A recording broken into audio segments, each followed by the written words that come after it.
Hey guys, Darren here. Welcome to Mayhem Country Living, and I want to show you something. These are 2/3 of our tomatoes. I have some scattered all over the rest of the property. These are mainly just tomatoes that we always grow from seeds that we've had, and I have segregated some because there are different types of tomatoes that I want to grow next year.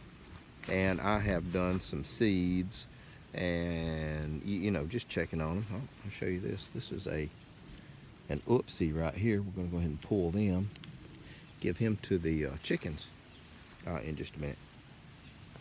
But I fully expect to get from every tomato that we have until our season ends, I fully expect to get 50 quart jars of tomatoes preserved for next year. I mean, that's just kind of what we plan on. We kind of sit and tally everything up and figure everything up.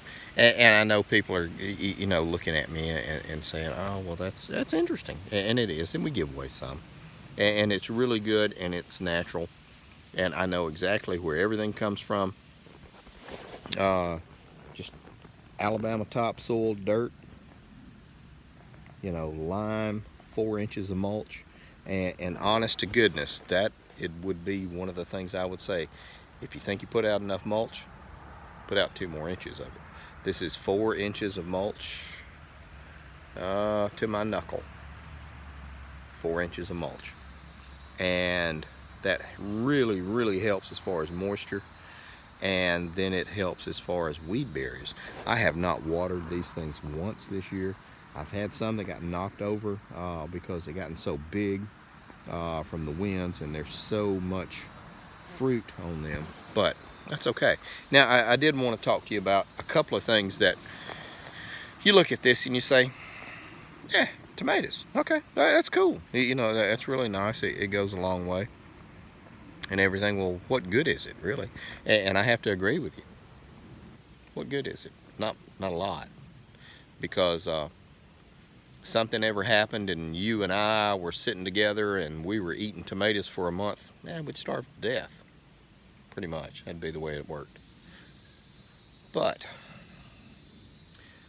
once you do tomatoes or beans or peppers or squash, watermelons, on a small scale, not doing it for subsistence, once you do that, then you have the skill set to plant large scale, because then about cutworms, pests, pulling off the lower branches, stuff like that for tomatoes, and you can plan accordingly, fertilized, calcium deficiency, stuff like that. So it's like a really big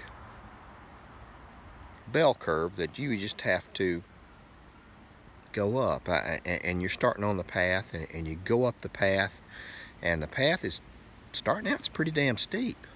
And we're not talking about tomatoes anymore, in case you missed that. You start out on the path learning whatever it is you want to learn. It's pretty steep. It can be expensive too, so you spend a little bit and spend a little bit and spend a little bit, and you get this under your belt and you learn how to do X, and you learn how to do it pretty good, and it goes along fairly well. And then you can do it.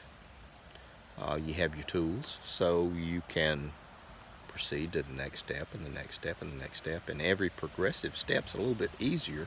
And if you stopped and started back over, as long as you had the tools, which could be the knowledge in your head, then you could absolutely do it again.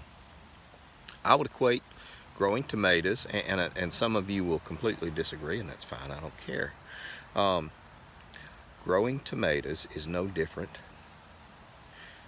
than building ARs from scratch.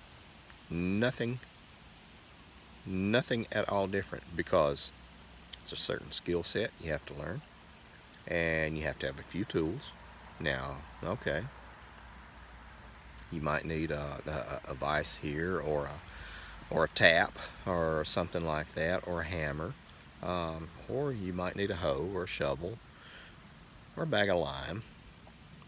It's no different. Practice the stuff in the easy times. It's much better in the hard times. And like I said, what can you do with, you know, 50 quarts full of tomatoes? Well, you can make your wife happy. I know exactly where all that stuff comes from. Everybody likes it, everybody loves it. Now, if you can grow tomatoes, like I've said, you can grow beans, protein, or peanuts, protein. Can take you on your way to raising chickens, which is a fantastic protein source there. So everything that we do as preppers, homesteaders, can build on the next thing that we do. So it's really important that during the easy times, if all you can do is grow 3 pots of basil, grow it. Put it on your balcony if you have an apartment. Are you doing that? Why aren't you doing that? Grow a tomato plant. Cucumbers, tomatoes, cucumbers, bell peppers, jalapenos, all that stuff.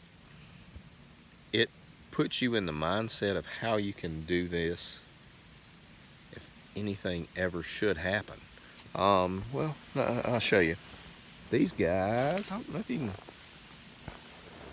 yeah, they're about 6 feet tall. Like I said, you put them in. Once you get the curve down, and once you pay the price, which time, experience, blood, sweat, tears, money, could be any of those, then it becomes a little bit easier and a little bit easier, and people say, oh, you just know how to do it. No, you paid your dues. More to come, guys.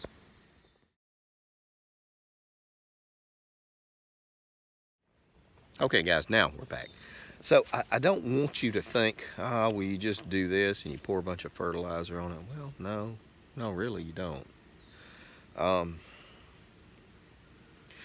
But you'll learn it as you do it. I guarantee you that. So I would suggest to you to do it while it's not critical or essential, and you can go a lot further. It's a lot more enjoyable. Give a bag of tomatoes that you grew yourself to your neighbors, to your boss, to your friends at work, something like that. I want to show you this real quick.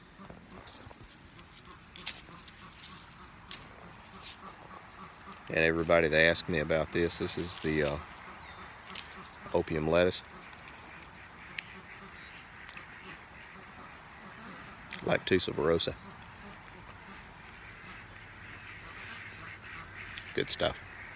But we're going to wrap it up here. I actually have to start weeding because these are coming up and they're beginning to block my tomatoes. So, the way it is. Anyway, guys, in just a second, you're going to see a picture of my ugly mug pop over here, as well as my beautiful wife. On the other side of the screen, going to be some videos. If we are indeed your brand of wacky, guys, I would ask you to go outside, plant something. If it fails, it's okay.